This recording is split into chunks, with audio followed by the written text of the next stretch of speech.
கேரளாவில் செல்போனில் பேசியபடி தன்னை அறியாமல் அரளிப்பூவை பறித்து சாப்பிட்ட செவிலியர் சிகிச்சை பலனின்றி உயிரிழந்தார். கேரள மாநிலம் ஹரிப்பாட் பகுதியைச் சேர்ந்த செவிலியர் சூர்யா சுரேந்திரன். இவருக்கு அண்மையில் இங்கிலாந்தில் வேலை கிடைத்ததால் அண்டை வீட்டாரிடம் சொல்லிவிட்டு விமான நிலையம் செல்ல முற்பட்டார். அப்போது செல்போனில் பேசியபடியே அங்கு செடியில் இருந்த அரளிப்பூவை தன்னை அறியாமல் பீத்து தின்றதாக கூறப்படுகிறது. நெடும்பச்சேரி விமான நிலையம் செல்லும் போது ஆலப்புழாவில் குமட்டல் ஏற்பட்டு வாந்தி எடுத்தார்.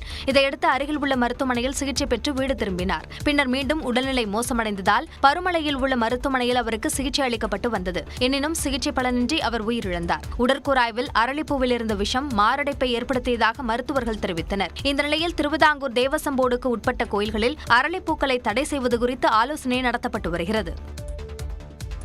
வட தமிழ்நாட்டின் உள் மாவட்டங்களில் வழக்கத்தை விட வெப்பம் அதிகரிக்கும் என வானிலை மையம் எச்சரிக்கை விடுத்திருக்கிறது. வட தமிழ்நாட்டின் உள் மாவட்டங்களில் வழக்கத்தை விட கூடுதலாக 3 முதல் 5 டிகிரி செல்சியஸ் வரை வெப்ப அலை வீசக்கூடும் என்று சென்னை வானிலை ஆய்வு மையம் எச்சரித்துள்ளது. அதேபோன்று அடுத்த 5 நாட்களுக்கு தமிழ்நாட்டின் உள் மாவட்டங்களில் அதிகபட்ச வெப்பநிலை இயல்பை விட 2 முதல் 4 டிகிரி செல்சியஸ் வரை அதிகமாக இருக்கும் என்றும் தெரிவிக்கப்பட்டுள்ளது.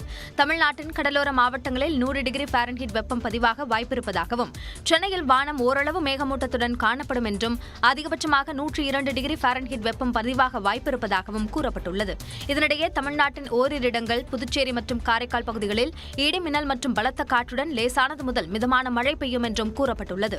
வரும் செவ்வாய்க்கிழமை நீலகிரி, கோவை, ஈரோடு, சேலம், தருமபுரி, கிருஷ்ணகிரி, திருப்பத்தூர் ஆகிய மாவட்டங்களின் ஓரிரு இடங்களில் கனமழைக்கு வாய்ப்பிருப்பதாகவும் தெரிவிக்கப்பட்டுள்ளது. தெற்கு ஆந்திர கடலோர பகுதிகளில் மணிக்கு 45 முதல் 55 கிலோமீட்டர் வேகத்தில் காற்று வீசக்கூடும் என்பதால் திங்கள் மற்றும் செவ்வாய்க்கிழமை அன்று அப்பகுதிகளுக்கு மீனவர்கள் செல்ல வேண்டாம் என்று அறிவுறுத்தப்பட்டுள்ளது.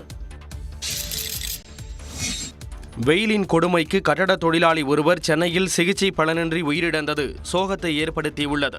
உத்தரப்பிரதேச மாநிலத்தைச் சேர்ந்த 25 வயதான கட்டட தொழிலாளி சச்சின் என்பவர் காஞ்சிபுரம் அருகே கட்டட வேலையில் ஈடுபட்டிருந்தபோது உடல்நலக் குறைவு ஏற்பட்டது. இதையடுத்து தனியார் மருத்துவமனையில் சிகிச்சைக்காக அனுமதிக்கப்பட்டிருந்த அவர் ஞாயிற்றுக்கிழமை அதிகாலை மேல் சிகிச்சைக்காக ராஜீவ்காந்தி மருத்துவமனையில் சேர்க்கப்பட்டார். ஆனால் வெப்ப தாக்கத்தால் பாதிக்கப்பட்டிருந்த அவர் சிகிச்சை பலனின்றி பரிதாபமாக உயிரிழந்தார்.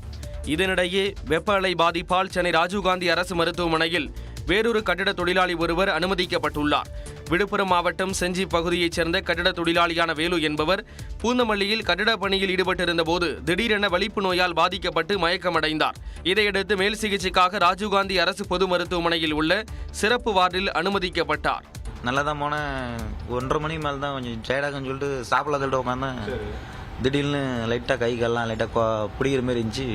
மொத்தமே கைகள்லாம் பிடிச்சி கம்மி படுத்துட்டேன் தரையிலே. அவருக்கு சிறுநீரகம், கல்லீரல் போன்றவை கடுமையாக பாதிக்கப்பட்டுள்ளதாக கூறப்பட்டுள்ளது.